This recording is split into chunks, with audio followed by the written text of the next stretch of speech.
Hello, everybody. Matt Williamson here of Pop Goes the 60s, and today we're going to do a book review on Peter Doggett's You Never Give Me Your Money. And to help me do that, I brought back Antony Rotunno. You may remember him from other podcasts or other videos we've done. Antony, thanks for joining me. Hi, Matt. Nice to be back. Why don't you reintroduce yourself to the audience here for me? Yeah, I'm a completely different person to the last time you saw me. So, yes, I'm Antony Rotunno. I've got three podcasts. The one that's pertinent to today, Glass Onion on John Lennon, just coming up for 4 years and nearly 100 episodes, including bonus ones I've put in there. Yep, deep dive into John Lennon, the only John Lennon podcast at the moment. And if anyone's listening who wants to start one, let me discourage you. Okay.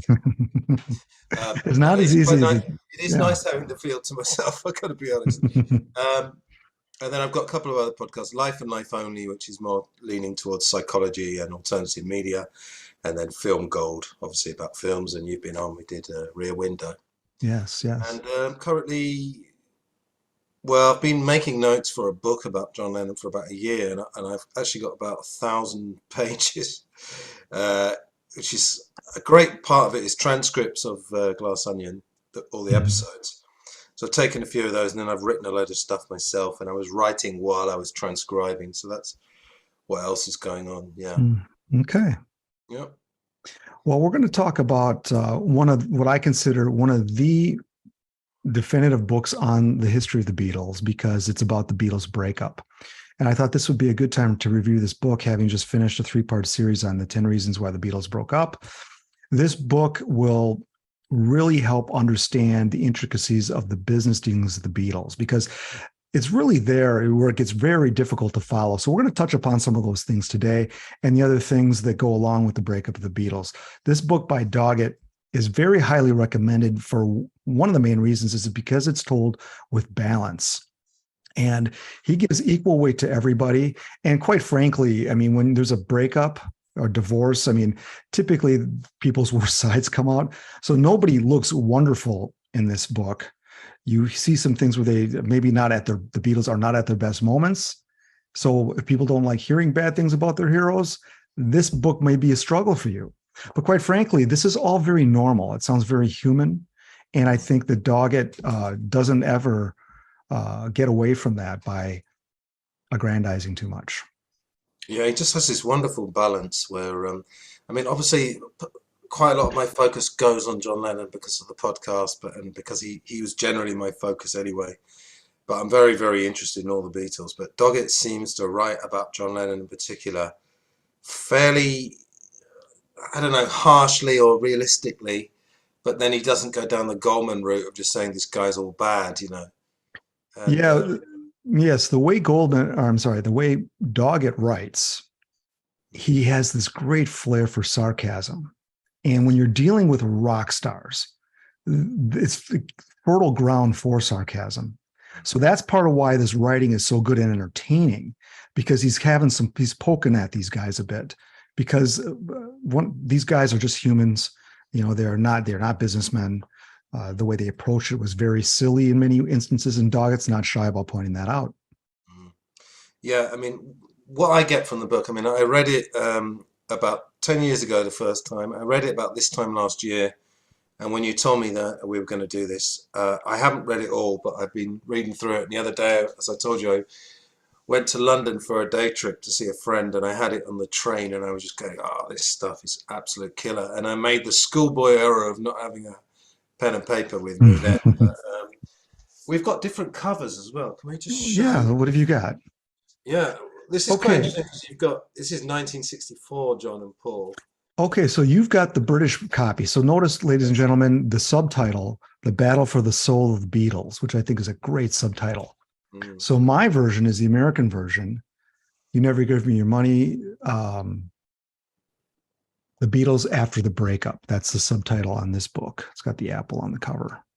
So both books are identical because Antony and I were comparing some notes on page numbers, and it seems to be that the text is identical, but the yeah. title and covers are slightly different.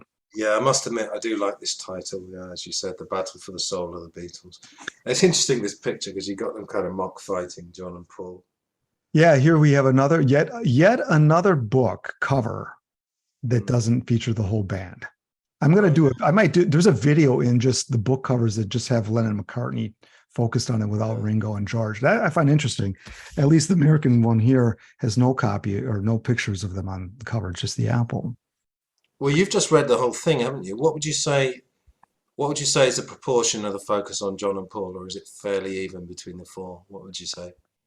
I would say it's fairly even. There is a slight, obviously, the songwriting partnership between Lennon and McCartney, that gets talked about as such because, and we'll get into this a little bit, but Northern Songs was primarily Lennon and McCartney works. George Harrison Harris Songs was also Dick James was I think it was, I don't know if it was part of Northern Songs, but it was separate. Anyway, so it's pretty balanced. Ringo gets brought in as quite a lot, as does George. And then this book is pretty much picks up around 68, the death of Brian, and it really kicks in 1969 when Klein comes in. Yeah. Because my overall feeling about this is if you're familiar with the film Citizen Kane, do you remember the Declaration of Principles? So when the Orson Welles characters at the beginning of his career, they have a declaration of principles, and it's all pure, it's all that kind of thing. I forgot about that. Our intentions to keep everything pure and organic. Mm-hmm. And then over time, decades and decades later, someone posts him the Declaration of Principles when he's become this completely different person. Yeah. And it's amazing how that happens. But the two things that really stand out, one, as you said, they come across as human and not perfect. And I don't think they come off badly. They come off as just flawed human beings. Mm-hmm. As anyone knows that everybody is flawed. I don't think. Oh, go ahead. Finish that. Just one other thing. Yeah, I was just going to say that we all think of them as well as all powerful, but in the world of business, they were almost nothing really, because the world of business is dealing with numbers, big business, corporations. We think the Beatles had a lot of money, but I think corporations, the amount of money that's swimming around there, the Beatles stuff's almost quite small fry, in the grand scheme, Mm-hmm. Yeah, I think the Beatles, being rock stars in this kind of land of make-believe almost, they were the least suited to do business because they were the least grounded in reality. And I think that the magic of their being and their fame really led to some very childish decisions along business. And you couldn't tell them otherwise.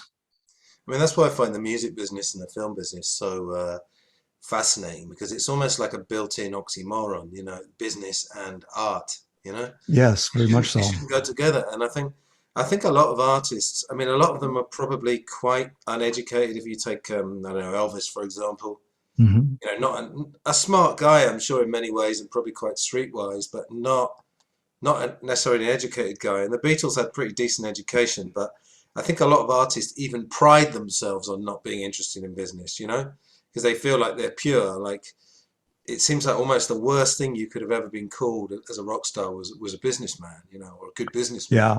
John Lennon had that slightly immature thing of his teenage thing of like, oh, I don't like people in suits and stuff, even though, they were wearing suits, for God's sake. Yeah, that's very true. Yeah. All right. Well, let's dive in here. There's a lot to dive into here. This book really covers well into the late 90s, early 2000s, I believe, because the breakup is kind of still going on today in some ways. But generally speaking, just to give you an idea, there was a lot of interviews done specifically for this book. I'll just read a few here. They include Yoko Ono, Cynthia Lennon, Louise Harrison, Mike McCartney, Derek Taylor, Neil Aspinall, Alistair Taylor, George Martin, James Taylor, Leon Russell, Tony Barrow, Alexis Martis is just some of the interviewees on this. So we're getting some firsthand accounts. And that's always important, I think, when at least citation-wise, we want to know where they're coming from. So, absolutely. And he got hold of Magic Alex. That's quite impressive. Yeah, at a time when he was still talking to the public, I guess. Yeah. And Alistair Taylor as well. Because what year was this book actually published? Well, let's see here. I was just thinking that myself. Let's see if the English one and the American. I got 2009. I got 2009 as well. Yeah. So I don't know how many years he worked on it leading up. It was probably several years. Oh, a lot, I imagine. So. And Yeah, the thing about it is not only the content, but as you were saying earlier, the writing and just the way of words. So I Yeah. really like you. I think this is a seminal Beatles book. Yeah. Well, I think when it comes to the breakup of the Beatles, a lot of fans in the know talk about the I Want a Divorce meeting, which was like September 22nd, 1969.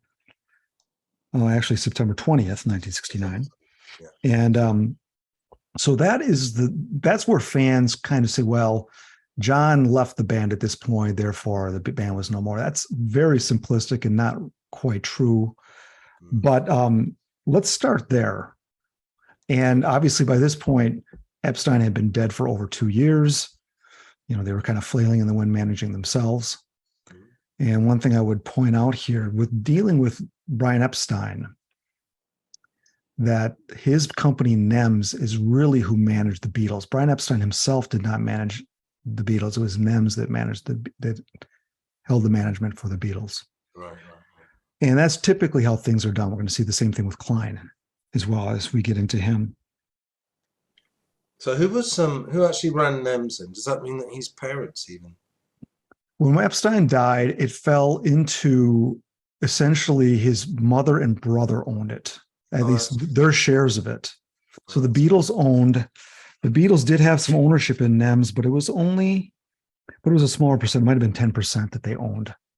yeah, So they were, in this one sense, 10%, they were managing themselves anyway, if you think of it that way. yeah. But the business of the Beatles was very convoluted. And one of the things that once Epstein died, we had I'm reminded of the Neil Aspinall quote. Mm. Something like that. Oh yeah, here we go. Page 30. We didn't have a single piece of paper. So imagine being the biggest act in the world. Your manager dies, and there's not one piece of paper saying who owns anything, who manages. There's no agreement. The Beatles had nothing. Yeah. I put it in my notes. I likened it to Mark Lewison writing his books, trying to find a way of putting all these hundreds and probably thousands of strands of information in. You imagine that there was a funny when John Lennon, when they were interviewed by Kenny Everett in 1968, Kenny says something about, oh, how's business? And John says, I couldn't ask for any more tapes or bits of paper. Yeah, I remember that. Because that was when they were asking for tapes, Yeah. from upcoming artists and stuff. But yeah, you can imagine how mind-boggling the paper trail must have been. Oh my, wow. Yeah. I don't know if they So, literally didn't have a piece of paper, but they probably didn't have much. Yeah.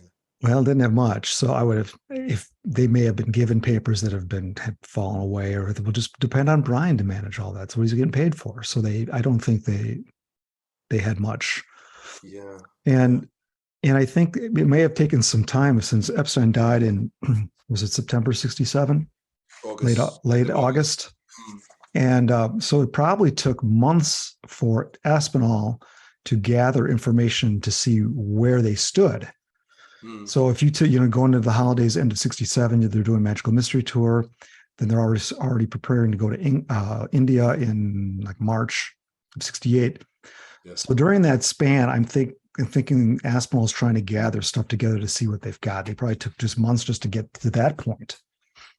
Yeah, well, wasn't he studying accountancy before he became the full-time Oh, I writer? don't know. I think he was. Hmm. So that's probably the reason why eventually he stepped up, didn't he? Because he became who they regarded personally as the fifth Beatle in the end. I think they said that publicly. Yeah, Right. Aspinall really earned it, and he played it correctly politically during the Yeah. Klein years as well, which you really needed to do. And Aspinall was in a tight spot because, like when you get together as teenagers, essentially, and Aspinall is the guy that drives the truck.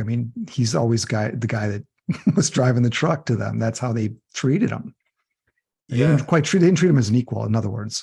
Although as things went, they had to trust him, and he did earn a lot more Yeah. responsibilities because of the respect.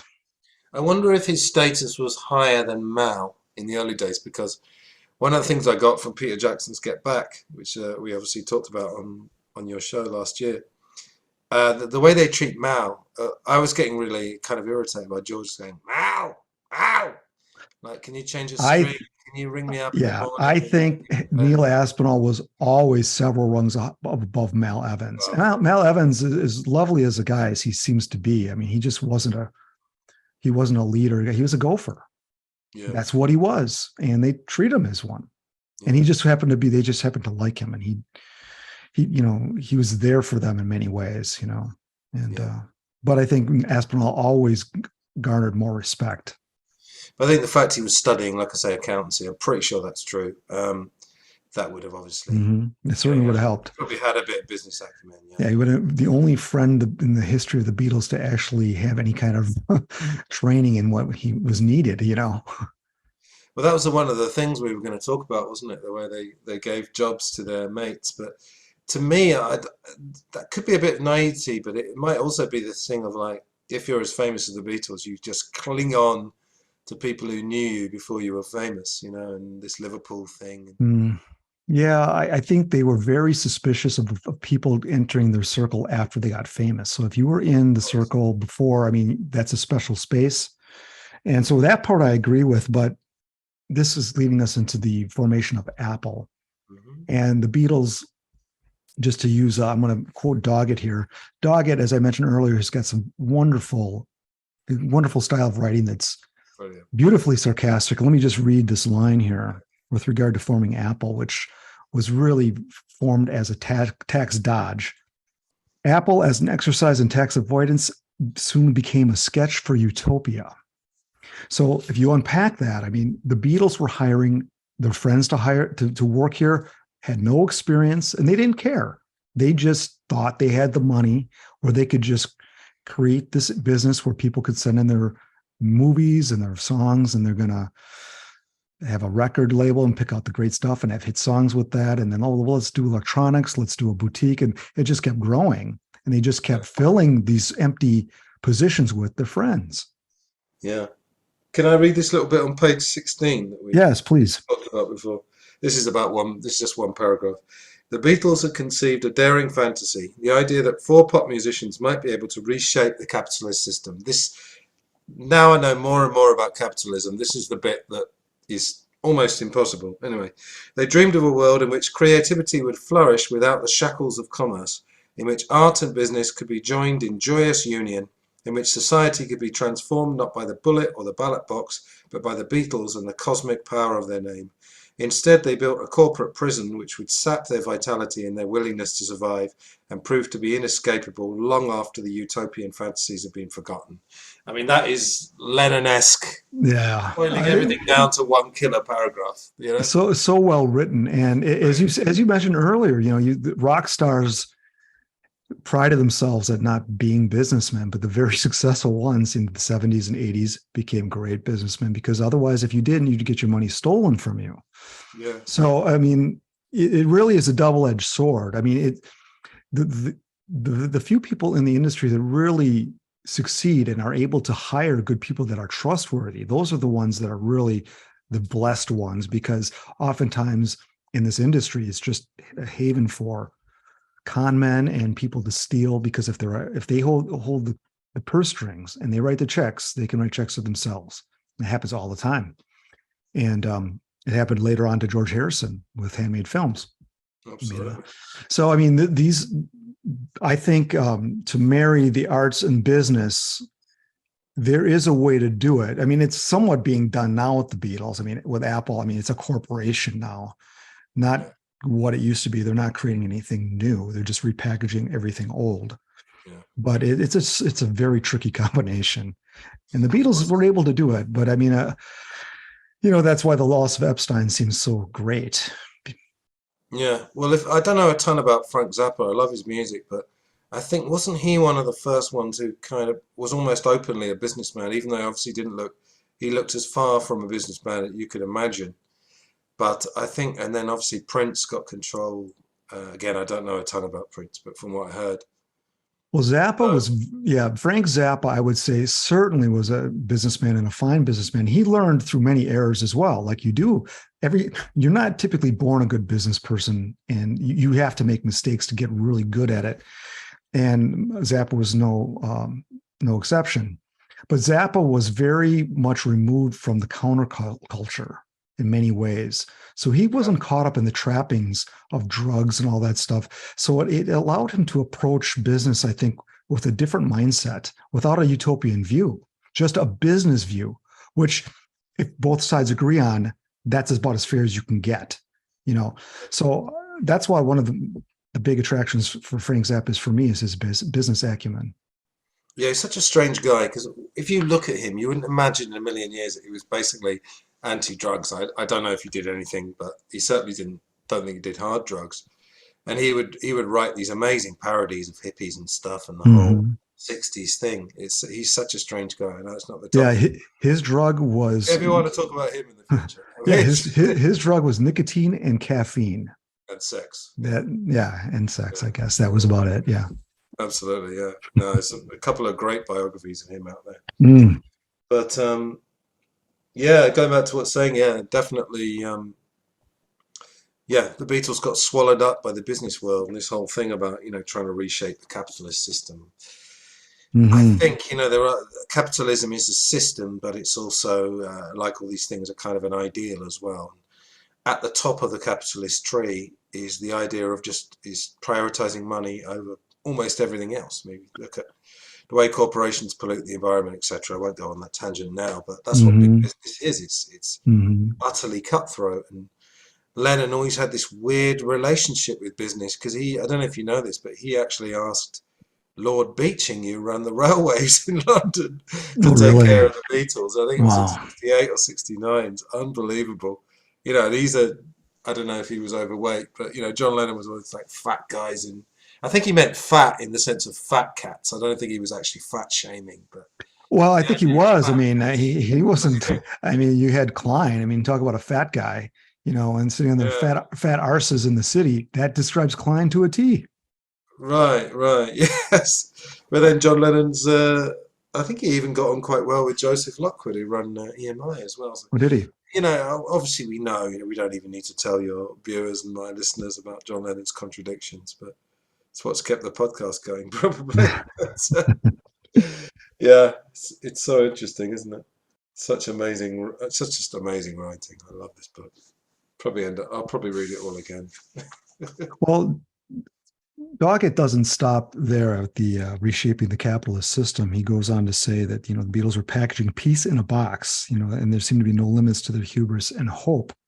Yeah. And you had talked about these lofty ambitions, Mm. and I think from a young 20-something rock star, I mean, that's, I think, somewhat of a normal thing to think, Oh, sure. until you learn about the real world. They hadn't quite learned it yet. They were about Well, to. well, of course, there is that other thing about arrested development in rock stars. It's kind of I would say it's not even a theory, it's pretty much a fact. Maybe, again, now I think things have changed a bit, but the '60s guys, I mean, people like, I don't know, Ronnie Wood, Mick Jagger, I mean, it's a sort of eternal teenage thing. And of course, people like the Beatles, they get shielded all the time from the real world. Okay, they get a taste of the real world in some sense. I mean, Brian Epstein dying, that's a harsh Mhm. taste of the real world. But they also get protected, and it's. I just got some notes here about the hubris thing. They could get things done very quickly, and they were right to have lofty ambitions. I say right or understandable to have lofty ambitions. Maybe they thought, what's the point of all this fame and influence if we don't shoot for something big? So I suppose if you've got people all day, every day telling you you're so special, then you kind of something in you maybe almost some weird obligation to shoot for the moon. Yeah, but yeah, they got swallowed up. I'd say pretty quickly. Yeah, I think that their limits to what they could do really was restricted to the music world. I mean, they set the limits. That's where but they I think got a lot of people telling them how great they are for so many years that Of they thought course. that greatness could filter into things outside of music, which I think is what Apple became. And they soon found out that they couldn't do it. They were way in over their heads, and they had to bring But in. it is understandable in a strange way. I mean, we've never been in that position, but if you use your imagination, you can imagine. they might have been naive and maybe be in a good mood, but it's strangely understandable in some sense. Hmm. And it's understandable that they're not in touch with the real world because, like you said, they just Hmm. got sycophants.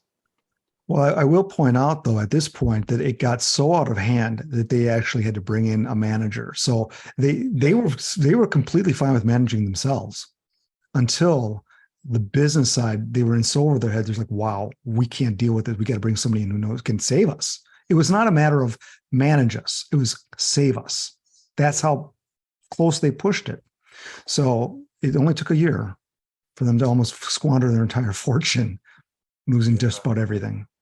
Yeah, which makes John Lennon's purchase of Tittenhouse Park even more baffling. But yeah, Yes, we'll yes, get to that bit, shall we? yes, we will. Yeah, So let's move it's got to be forward done. here. One thing about this Doggett book that is also good is people may appreciate the small fact. I wrote this down. This is the myth of the date that John Lennon met Yoko Ono. And Yes. Doggett just gets to the bottom of this right away. Says, you know what? Lennon revises to meet her on the 9th because 9 is his favorite number, blah, blah, blah. Yeah. They met on the 7th. It's well documented. These shows, there was posters made. There was, like I said, it was advertised. We know when the date was. So that's where Doggett's coming from. He cuts through the bullshit and there's none of this mythological stuff, smoke and mirrors stuff about this kind of the telling of this story anyway. Yeah, I've got a couple of other notes. Yep, 7th.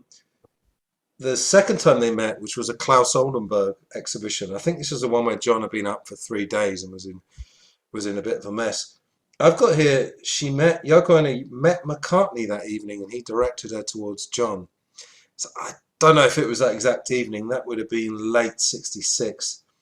But talking about dates, I think we know fairly for sure, and you were on Glass Onion, we did John Lennon in 1968. Mm-hmm. John and Yoko got together on May the 3rd, 1968, rather than May the 19th.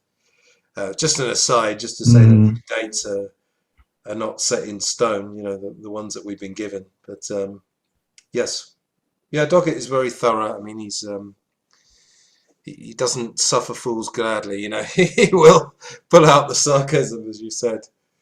But do you think, can I ask you a question? Do you think Get Back then is somewhat whitewashed Yoko Ono and the malevolent influence she might have had? Well, I'm on record saying that Peter Jackson did omit something that I never would have omitted in the Get Back story because he chose not to use an Ono, some stuff about Yoko Ono that showed that she was a problem within the band, Right. and some of this what he didn't show. And I thought that, and having listened to all the Nagriel's 97 hours of it, Yeah. Ono doesn't come across really that bad. I can understand the context, and I can also understand why people would have been annoyed with her. But I don't think it's not that big a deal. But for him to omit it, I thought that was weak. I think the thing that I would like to have seen, just for the sake of accuracy, is this thing of her having a microphone set up and actually commenting on their music. I've never heard a single comment. I mean, what would she possibly I believe that was say? Abbey Road. Oh, Abbey Road. Sorry. Because I think because when she had they brought the bed in for her. This was Oh, my very, goodness. very intrusive. I don't know if it was after the miscarriage or after the car accident. No, it was after the car accident. Yeah. So they wheeled a bed in, and she had a microphone set up so she could talk to them. I mean, but that was not wheeling a bed. I mean, I don't know if it's me, if it's my wife or girlfriend. Maybe you should stay in a place where people can take care of you better than this dumpy, drafty old studio. We're gonna makeshift something. Come on. Well, she had Dan Richter delivering heroin to her. We know that as well. Yeah, I mean that It could have wasn't been surreal enough. It wasn't surreal enough having a group size band in exactly. studio too. Yeah, to make it more surreal. But Oh, just on Yoko, I mean, I do have a bit of soft spot for her, I suppose. Um, have you heard? You must have heard that tape. I think I played a bit when you were on the show of her commenting while they're making Revolution. Do you remember? And yes. she's talking about George Martin being working class, and she sounds like a little girl, to be honest. I've never, and like you, I've listened to most of the Nagra reels. She never sounds particularly forceful. She just sounds like she's making a point or whatever. But I don't know. I would want more evidence. I want evidence that she was commenting on the Beatles' music because I'm not sure I totally buy that. Well, what we don't have is we don't have recordings from the White Album. We've got recordings for the Neg Reels from Get Back. So we can hear some of that. And typically, Yoko Ono, when she throws in her opinions, it has more to do with the live show and not their music. Yeah, And exactly. and a lot of people have made the comments like, well, Yoko Ono was into happenings and the performance art required live interaction from an audience. So that's not beyond the pale of her throwing in ideas. And some of Yeah. her ideas were actually not bad. It was the idea that, well, should she be saying anything at all? This is clearly things are not going well here. Is her input even welcome? Are you reading the room, Yoko? Is the question. That's a separate issue. But I do know that during the White Album period, obviously she was not even introduced. We have two people saying I was not introduced to her, and that's George Harrison and George Martin. Yeah. So that's a very difficult way to bring in somebody you're crazy about into an environment that's been set in stone for years. I just wonder, again, defending her a little bit, if she had said to John, "Oh, I'd like to stay at home and not come into the studio," would he have been happy with that? Because I think he was probably pretty paranoid anyway. Plus, the drugs he was doing in, say, 68 and 69. Well, Would he have Yoko, let her stay at home? we don't know. Yoko Ono may have said that. She may have said, look, John, I don't want to go in there. I'm not welcome Yeah, there. I'm getting these daggers. I exactly. mean, she may have said that. I don't know.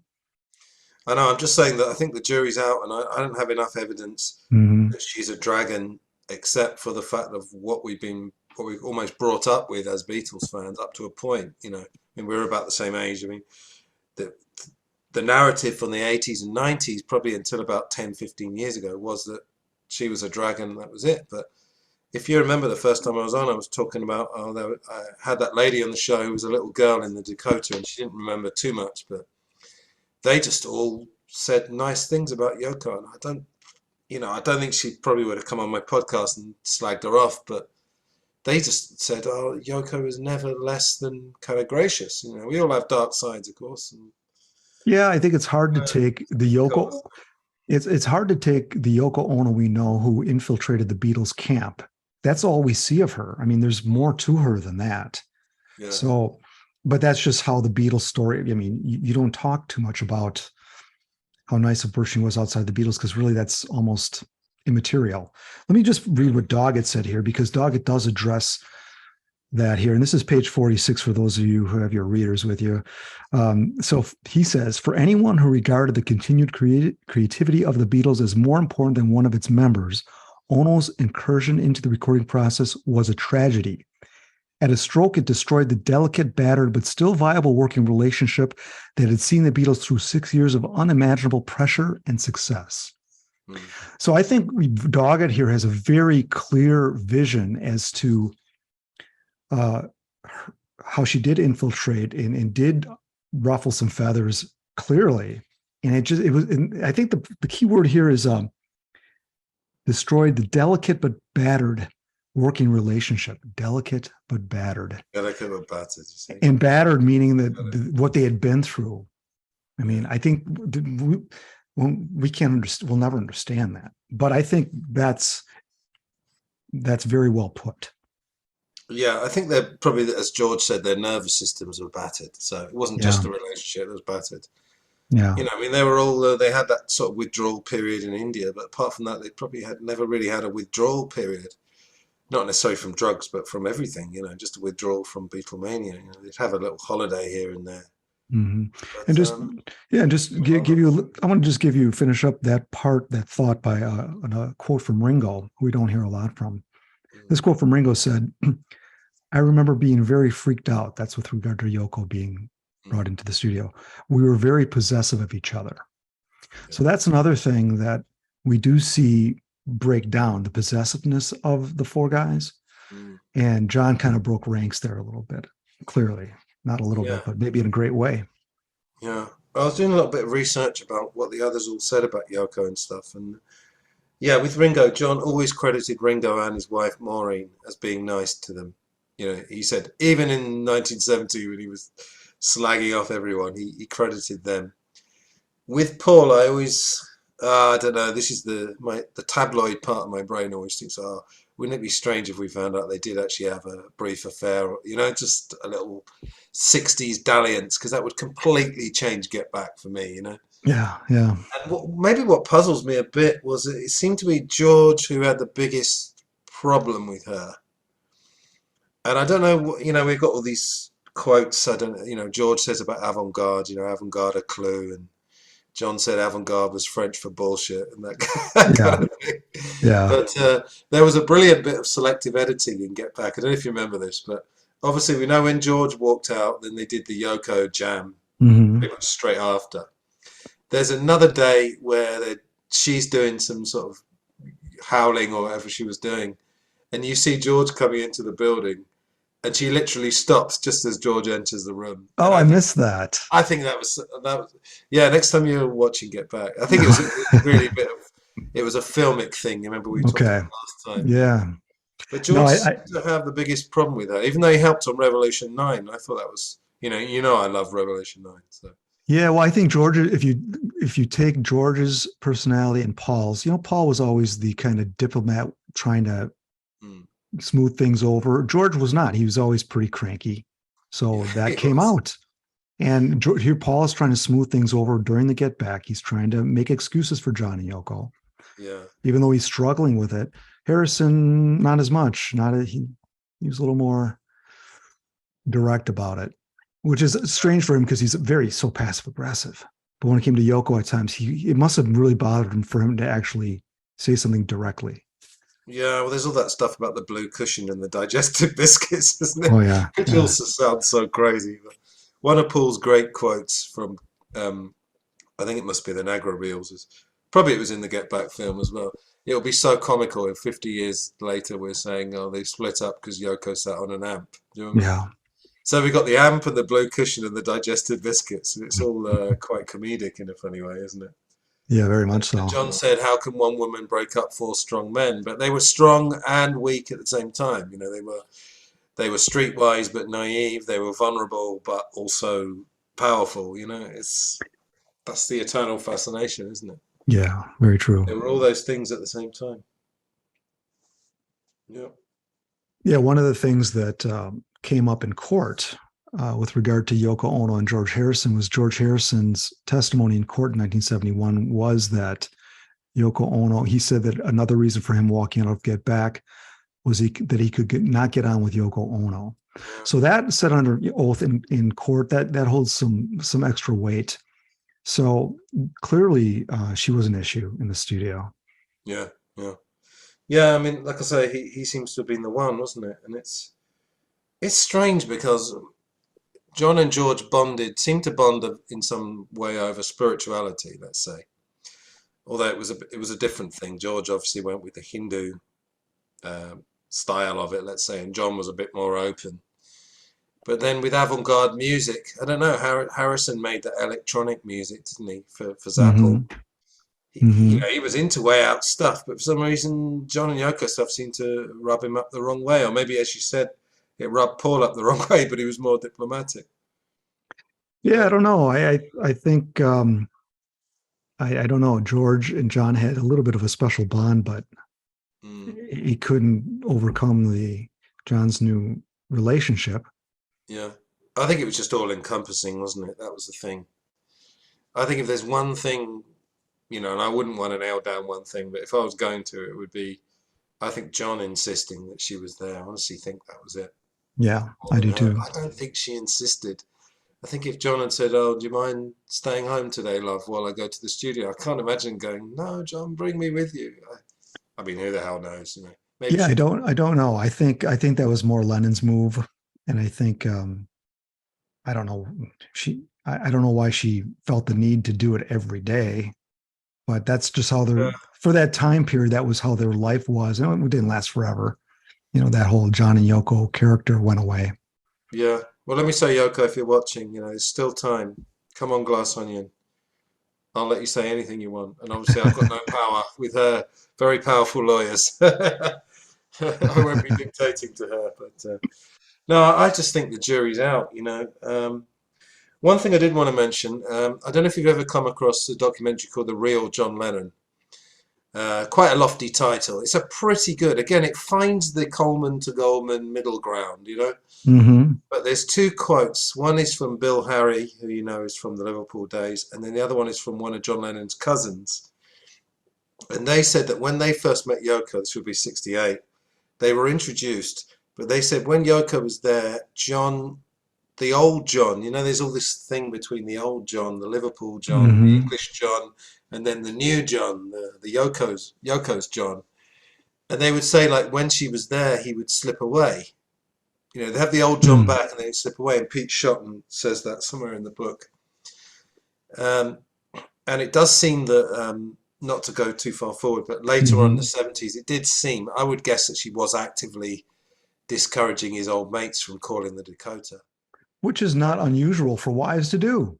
Of I mean, this course is, it is. I mean, not unusual at all. Of course. My audience is 90% guys. Guys, you know, you've seen this in the past. This is not unusual. So yeah, Of and course. Ringo also said the same thing that Pete Shotton said about the old John having lost him, and that was during the recording of the Plastic Ono Band album. That's right. And Yes. and Ringo was confiding to Klaus Voormann. So this is across the board. We see this recurring theme: the old John, the new John, and Yes. Yoko. The new John manifested itself with Yoko Ono. So that is another disconnect. But I think, you know, again, to play sort of amateur psychologist, you can't rule out this kind of mother thing because he admitted he had a parental obsession. So he had all these father figures, you know, Marish, Yanov, etc., but probably a mother figure as well. And Yoko seemed to be, in the end, some amalgamation of Mimi and Julia. Yeah. And I think that's clear because John has said it. So you can't, you know, you have to think of him very much like a child. He was like a streetwise, in one sense, child, you know. Mm-hmm. And that's what I've got from doing the podcast. More and more that bears out. So maybe she's trying to protect him. You know, there's a point where it's difficult to speculate, isn't it? Because Yeah. we're just guessing, which is fun. You know, it's always fun to do that. Well, is that what that arrested development, is that what that's called? A traumatic experience in a childhood's life keeps them from maturing in certain ways? Is that what that Yeah. And what we were phrase? saying earlier, I think there's an arrested development in rock stars as well. Yeah, you did say that. And with Yeah, Lennon, that I they're think we able to see that. behave. They're And able to behave like teenagers. yeah, when I see Lennon's behavior during this breakup time into the 70s, I can't help but think that, man, this is just not normal adult behavior. There's something else there. And I always think of the trauma of his childhood rears its ugly head again and again. Well, it's trauma, drugs, extreme fame, quite an unusual personality anyway. It's all Hmm. those things, you know, being fated by the whole world. It's all those things. And then primal therapy, because primal therapy is back to being 5 years old. You know, he's Yes, reliving it. which he did not complete that program either, so it was left That's right. unfinished, which I can't imagine would have been good. Yeah, and I did discover. Oh, this is. Just wanted to tell you this. You know the John Lennon Playboy interviews from 1980. Hmm. I'd always wondered. I've heard clips of them. They've suddenly appeared online. The audio of it. It's about 3 hours, and I've listened to about an hour of it.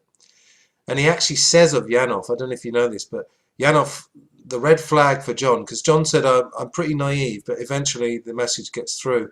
Yanov started wanting to film the sessions with John and Yoko. Hmm. And that's where John says, yeah, no, I think he's looking for publicity. It was a very much a repeat of the Maharishi.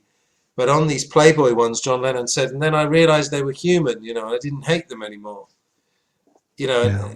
And I think the lesson really is that power corrupts, and absolute power corrupts absolutely. I think it's Hmm. so Yeah. that you get all that all the time. But yeah, John Lennon was very childlike, and I like to think he would have matured if he'd survived post 1980. Well, the childness kind of goes into the next part of the thing we want to talk about here, which is Allen Klein, which is yet another father figure that enters. And after one evening, he's like, "I'm signing with Klein." That's it. Yeah. And you see these knee-jerk reactions, and he went so deep into Klein, um, abnormally deep and abnormally quick, and he just dug in. Now, Klein obviously had a background, and Klein had approached the Beatles in 1964. He told Epstein, "Hey, I can get you a better deal if you sign with this record company, which would have been, let me think, what was that? No, I don't remember what it was. But anyway, but Klein was not the type of guy that Epstein was used to dealing with. And Epstein essentially just showed him the door, because Epstein was loyal to EMI. It would have been meant breaking with EMI and signing a $2 million deal with, I forget the company that Klein was with or working for, which is not unusual. I mean, that approach from Klein is normal in the business. But Epstein he had a way of doing business, and he was very loyal to EMI, who made the original deal. It's probably too nice, to be honest. That's what I think about Brian Epstein. Yeah, I mean, you need something in between Klein and Epstein, but you need the loyalty of Epstein, but you need this business savvy and the pit bullishness of Klein, to get the money, because the Beatles were really getting passed up by everybody, by Herman's probably, as far as certain monies were coming to them. But again, that has to do more with the Beatles inventing this whole industry, really. And they took the lumps first. Yeah, that's it. I'd like to, I think there is a biography of Klein out there. I'd really like to read an even-handed one. I've got one, actually. Have you? Yeah. I just read it a couple months ago. Oh. I'll put the graphic up on screen. I don't have it handy. Excellent. It's told a little bit more. Klein is not the demon king in this book. It's a little more even telling of his business from Sam Cooke up through, into the late 70s, I suppose, early 80s. And it's a really good book. If you really want to understand Klein, I think that would be something to read. It's a quick read, but it's not. Go ahead. I was going to say, was he actually a working class hero kind of thing from the street, or was he playing that role? Did he? I think he was just a jabroni who figure out a few things like good businessmen often do, and just repeat that good thing over and over. Right. Klein really had one move, and that was to advance rock stars' money, and then it would be paid out in portions to avoid tax, and the return, usually the artist would give up royalties and publishing to Klein, completely legal. But I mean, this was basically his move, and he'd just do it over and over. Yeah. He wasn't as sharp as I think people give him credit for, but he got the money, and rock stars were very impressed with money and cars, and that's where he had them. If the rock stars, nobody was really thinking about 10 years down the road about the publishing would get them. But Klein was thinking a little bit about that. So that's on Klein's side. You got to give him credit for that. But rock stars, being young and impressionable, they just wanted the money now. So it's easy to take them, Yeah. Do you know the boxing promoter, Don King? Obviously has not got a good reputation, but yeah. I've read many books about Muhammad Ali, but I read one a couple of years ago. What Don King would do was walk around with suitcases full of cash. So it'd be almost like, and it was the fact that someone could see the cash. He would just bamboozle people. He'd pull out a bag, and it was $200,000 in the 70s in cash. Mm-hmm. And that's the thing. It's what you're saying. They're impressionable, and they like everything instant. So rather than they're more impressed by lots of dollar notes than a figure on a screen. Well, Peter Grant of Led Zeppelin was very much the same way. He'd walk around with big wads of cash and pay people in cash, and you get this kind of big, burly, manager type that'll bite your head off, and he wielded power, and people were afraid of him. That was a little bit more how Klein was, cut out of that cloth, which is more, I guess you'd call street New York. I think there was a place for that. But then, you had, this kind of stuff gets infiltrated by the mob, the Morris Levy's and those types. And in England would have been Don Arden, and then the Cray brothers, all this stuff, they just smell, they're like sharks, and the money in the, and the successes like the blood in the water, and they circle. Yeah. And of course there is that big connection between big time capitalism and gangsterism, Yeah. I mean, that was in that movie, which of the Godfathers, when they're talking about the Vatican and big business, and and there's a gangster element to big business as well. Absolutely.